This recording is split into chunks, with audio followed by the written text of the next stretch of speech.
Yun mga boss, bali dinalhan pala tayo ng pagkain ng ating mga amo. Pizza at saka ramen.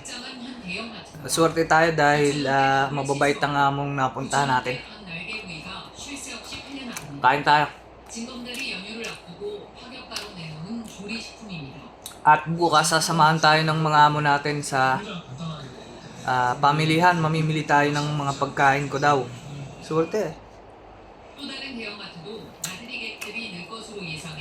Lagi tayong binibigyan ng pagkain. Hindi ko pa nga nagagamit yung pera kong pinapalit. Swerte. Napakababait.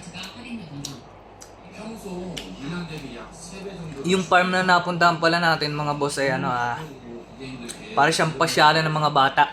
Minsan namumuti ng prutas yung mga bata Tapos libre lang.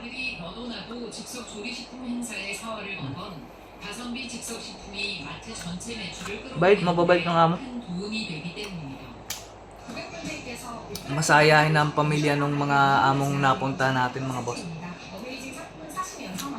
Siyempre, pag trabaho talaga. Kailangan mabilis.